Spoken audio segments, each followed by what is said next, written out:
Minha vida sempre foi simples, focada na família e nos valores que meus pais me ensinaram. Não havia grandes ambições de carreira, nem o desejo de percorrer o mundo. Para mim, a felicidade sempre esteve nas coisas pequenas, no cheiro do bolo no forno, no barulho da chuva na janela e, principalmente, na união das pessoas que amo.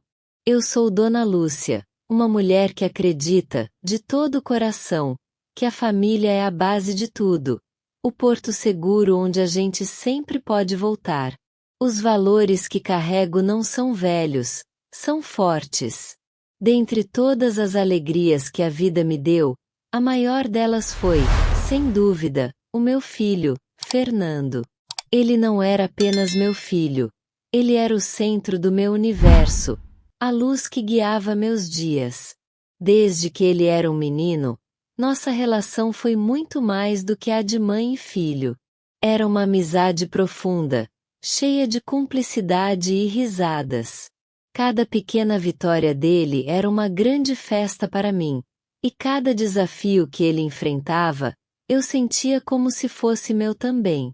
A gente sempre foi uma dupla inseparável. Fernando era meu confidente, o ombro em que eu chorava quando a saudade do meu marido apertava. E eu era o porto seguro dele, a pessoa que ele procurava para pedir conselhos ou simplesmente para desabafar sobre o dia. Não havia segredos entre nós, apenas uma confiança mútua que se fortalecia com o tempo. Éramos mais do que família, éramos parceiros para todas as horas, enfrentando a vida de mãos dadas. Nossa cumplicidade era visível para todos.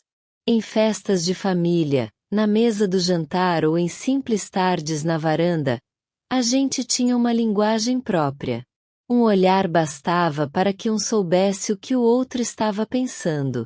Era um vínculo que eu acreditava ser inabalável, uma força que nos unia de uma forma que nada poderia quebrar. Para mim, a nossa relação era prova viva de que o amor de mãe é o laço mais forte que existe. Eu vivi para ele, e a minha felicidade era reflexo da dele. A minha vida simples, as minhas pequenas alegrias, a minha crença na família, tudo isso se consolidou na nossa relação. Fernando era a personificação de todos os meus valores, a continuidade de tudo que eu acreditava. Na minha mente, o nosso mundo era perfeito e completo, e eu jamais poderia imaginar que algo, ou alguém, pudesse um dia vir para mudar essa realidade que eu construí com tanto carinho. Quando Fernando me apresentou Camila, eu me preparei para o inevitável. Tinha escutado sobre ela, sobre o quanto ela era brilhante e independente. Mas ver a moça de perto foi um baque. Meu coração, que estava acostumado à calma da nossa vida, apertou um pouco. Ela era linda, não podia negar, com um sorriso que iluminava o rosto. Tinha uma inteligência que a fazia falar com paixão sobre o trabalho, sobre o futuro, sobre planos de dominar o mundo. Mas, para mim, era um mundo muito diferente do meu. Um mundo que não tinha espaço para o que eu considerava essencial: a família. O que mais me incomodava era aquele jeito moderno dela. Enquanto eu falava sobre o quintal, sobre a receita de bolo da minha avó, ela me olhava com um certo ar de pena, como se as minhas preocupações fossem pequenas demais. Suas conversas eram sempre sobre a carreira, sobre as metas que queria alcançar, sobre as viagens que sonhava em fazer. Parecia que a vida dela estava sempre correndo, sempre em busca de algo maior, enquanto a minha vida já tinha encontrado a sua paz. Tentei gostar dela, juro. Pelo amor que eu sentia por Fernando, abri minha casa e meu coração. Fiz de tudo para me encaixar naquele universo dela. Tentei me interessar pelas coisas que ela falava, fiz perguntas sobre o trabalho e escutei, com a maior paciência do mundo, suas histórias sobre reuniões e projetos. Mas desde o começo, parecia que não falávamos a mesma língua. As minhas referências, os meus valores, pareciam antiquados demais para ela, e a sua pressa, o seu foco no futuro, me pareciam egoístas demais para mim. A cada encontro, a cada conversa, a distância entre nós crescia. Eu, que sempre fui uma mulher de poucas palavras, me sentia cada vez mais isolada na minha própria casa. Camila falava com uma paixão que eu não entendia, e eu, na minha simplicidade, não conseguia encontrar um ponto de contato. Aos poucos, percebi que ela não me via como uma pessoa a ser admirada, mas como um obstáculo a ser contornado. E essa certeza me doeu mais do que qualquer crítica que ela pudesse ter feito. Naquele momento, eu soube. A minha intuição de mãe, que nunca me falhou, estava certa. Aquele choque entre o meu jeito de ser e o dela não era algo que o tempo poderia curar. Era uma diferença de valores, de propósito, de vida. E eu sabia que, por amor a Fernando, eu teria que lutar para que ele não se perdesse naquele universo, para que ele se lembrasse da importância da família. Mas, naquela hora, eu me senti uma mulher velha, e não a mulher forte que eu sempre fui. A minha luta, eu sabia, seria dura.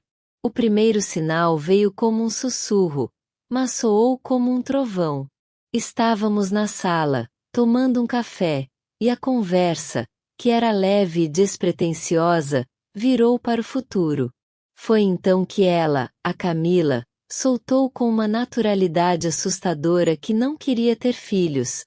Pelo menos não nos próximos 10 anos. Meu mundo, que sonhava com netos, com o cheiro de criança, com a alegria de uma casa cheia, desmoronou um pouco. Naquele instante, eu soube. Ela não fazia parte do meu mundo. Eu, que sonhava em ser avó, em segurar o filho do meu filho nos braços, em ensinar a ele as minhas receitas, os meus valores, me senti vazia. A minha família, que era o meu projeto de vida, parecia não ser suficiente para ela. O meu sonho de ter uma família grande e unida, que me foi ensinado pelos meus pais, estava sendo questionado pela mulher que meu filho amava. Foi a primeira vez que me senti de fora do nosso mundo.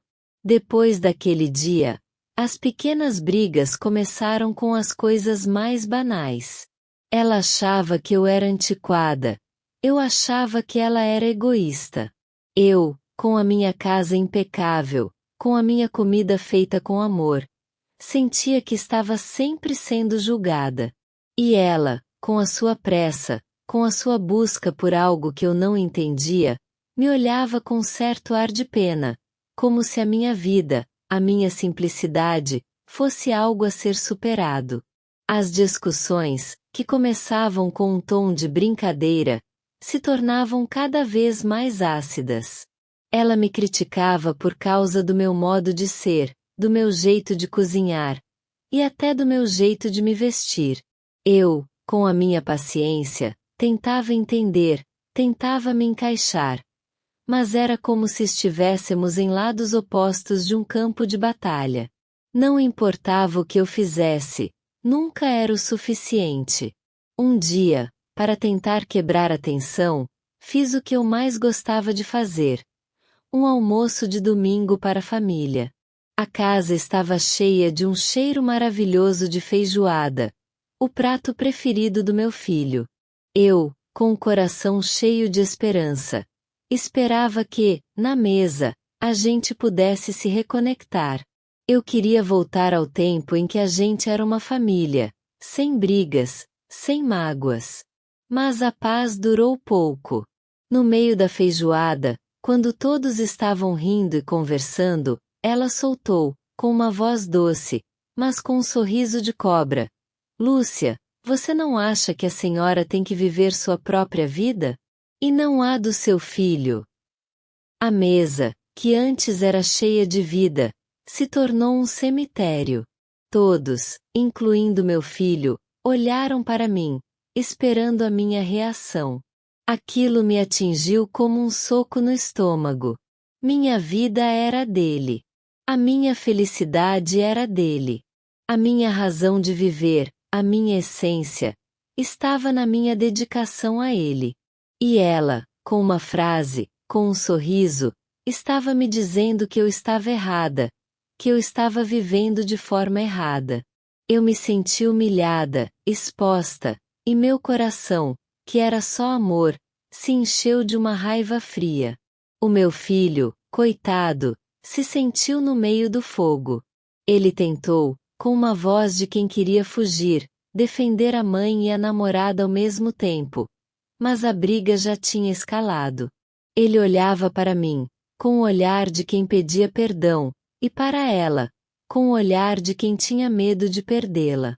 Era uma escolha impossível para ele, mas eu sabia que, no fundo, ele já tinha feito a sua escolha. A briga terminou com Fernando e Camila indo embora. A porta da minha casa, que era minha fortaleza, se fechou, e eu, sozinha na mesa, com uma feijoada que nem tocou na comida, me senti derrotada. A minha casa, que antes era um refúgio, se tornou um inferno, e a minha paz, que era minha maior riqueza, tinha sumido. O silêncio da casa era insuportável. Cada eco, cada barulho, me lembrava da briga, do olhar de decepção do meu filho, da vitória fria de Camila. A feijoada, que era para ser um símbolo de amor, se tornou um símbolo de dor. Eu a olhava, fria e sem vida, e a minha vontade era de chorar, mas as lágrimas não vinham. A dor era tão grande que me paralisou. O afastamento começou ali. Eles pararam de me procurar. E eu, com meu orgulho ferido, parei de ligar. A minha dignidade me impedia de correr atrás de um filho que não me queria por perto, de uma nora que me humilhou na frente de toda a família. Eu, que sempre fui uma mulher forte, me senti frágil. Eu, que sempre tive a certeza de que a minha família era a coisa mais importante do mundo, agora me sentia sozinha. A nossa relação, que eu pensava ser inquebrável, se rompeu, e eu, no meu silêncio, me senti uma mulher velha, e não a mulher forte que eu sempre fui. O meu telefone, que antes tocava a todo momento, agora estava mudo. Eu olhava para ele, com a esperança de que Fernando fosse ligar, mas o silêncio era a única resposta. Eu sabia que a culpa não era só dele. Ele estava cego, manipulado, e eu, a mãe que sempre o defendeu, agora me sentia traída por ele. A minha vida, que antes era focada na família, agora se resumia à solidão. As minhas pequenas alegrias, a minha paz, tudo tinha ido embora. E eu, na minha inocência, não tinha como voltar atrás. A minha única certeza era a de que, para ela, a minha dor era sua vitória. E eu, na minha dor, só conseguia esperar que a vida, um dia, me desse uma chance de mostrar a ele que a minha intuição, forjada em anos de maternidade, não estava errada. E foi assim que minha vida mudou para sempre. O meu mundo, que era só amor e união, se tornou um mundo de dor e solidão. A minha família, que era minha base, se desintegrou, e eu, na minha inocência, me senti uma mulher perdida. Certo dia, o telefone tocou e eu atendi. Do outro lado da linha, uma voz que eu conhecia tão bem, mas que estava irreconhecível. Era meu filho, Fernando, e sua voz, que sempre foi forte e confiante, estava embargada, cheia de um nervosismo que me gelou o sangue. Ele não me cumprimentou como de costume, apenas soltou, com uma respiração pesada, que precisava falar comigo sobre um problema. Foi então que ele despejou tudo. Camila estava com uma dívida enorme no cartão de crédito. A notícia da dívida, por si só, já seria assustadora. Mas o que ele disse em seguida me tirou o ar. Ela tinha usado o nome dele como avalista sem permissão. Ele tinha descoberto por acaso, quando recebeu uma notificação de atraso de pagamento em seu nome. A confiança dele, a nossa, tinha sido quebrada de forma cruel. E eu, na minha inocência, não sabia o que fazer. Meu coração, que já estava ferido, se partiu em 1000 pedaços por ele. Ele continuou, com a voz de choro: Mãe, eu não sei o que fazer. A Camila prometeu que vai pagar. Mas é muita coisa. Naquele momento, eu me sentia em um dilema. A raiva que eu sentia dela, o meu eu avisei interno, se misturava com uma dor profunda pelo meu filho. Ele, que sempre foi um homem forte, estava ali, frágil e assustado, como um menino perdido. Meu primeiro impulso foi correr para abraçá-lo e dizer que tudo ficaria bem. Mas a minha voz, cheia de raiva, falou antes. Meu filho, eu avisei. Essa mulher não presta.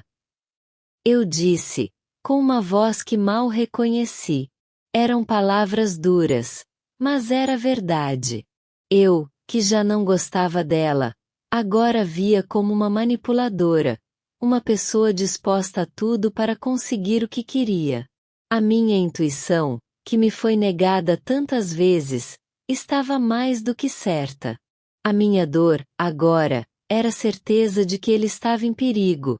E eu, a única que conseguia enxergar o perigo, não tinha como salvá-lo. A conversa terminou com ele dizendo que ia resolver as coisas, mas com uma voz que me dizia que ele ainda acreditava nela. E eu, na minha raiva, me senti impotente. Como eu podia lutar contra uma mulher que, mesmo depois de uma traição tão grande, ainda tinha confiança do meu filho?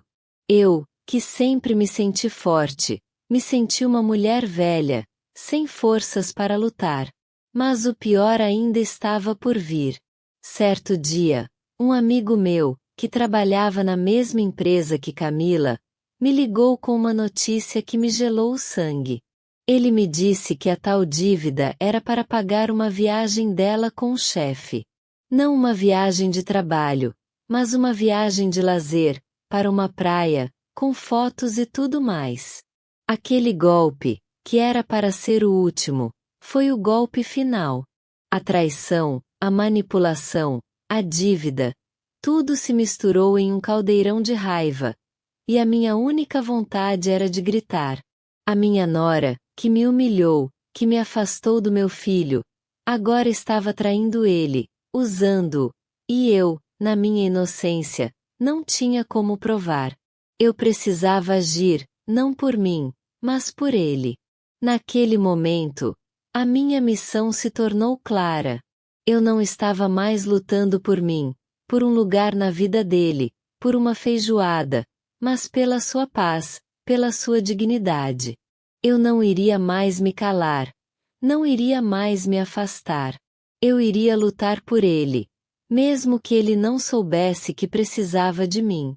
A minha raiva, que antes era uma raiva de mãe, se tornou uma raiva de mulher. A minha dignidade, que antes era de mãe, se tornou de mulher. Eu iria atrás de todas as provas, iria confrontar a todos, iria lutar com unhas e dentes para que a verdade viesse à tona. Eu não iria deixar a minha nora vencer. Não iria deixar o meu filho se perder. A minha vingança, que antes era uma coisa de mãe, se tornou uma coisa de mulher. Eu sabia que a minha luta seria dura, mas eu também sabia que, no final, a minha verdade, que era a verdade de uma mãe, iria vencer. E eu, na minha simplicidade, me tornei uma guerreira, com o meu coração partido, mas com a minha mente mais forte do que nunca. Eu, que sempre fui uma mulher de família, agora era uma mulher de guerra. E a minha única motivação, a minha única esperança, era o meu filho. Eu sabia que, no final, ele iria me perdoar, e que a nossa relação, que eu pensava ter sido destruída, iria ser reconstruída. A minha vingança, que era a minha dor, seria a nossa salvação. Chamei Fernando para uma conversa. Minha voz estava calma ao telefone, mas meu coração batia como um tambor de guerra. Finalmente, eu tinha todas as cartas na mão, todas as evidências que provariam que a minha intuição, a minha dor de mãe, estava certa. Pedi para ele vir, disse que era importante, e ele concordou com um tom frio que já me era familiar. Ele chegou em casa com a cara de quem sabia o que vinha por aí. O ar na sala era pesado, e o silêncio entre nós era ensurdecedor. Ele me olhou, não com a ternura de um filho, mas com uma impaciência resignada, como se estivesse esperando um sermão que ele já tinha ouvido 1000 vezes. Eu respirei fundo, meu coração pulando na garganta, e coloquei os papéis na mesa. As fotos, os extratos, as mensagens. A prova definitiva da traição e da manipulação. Fernando, eu sei de tudo, eu disse, com uma voz que mal era minha. Eu sei que a Camila está te traindo. Eu tenho provas.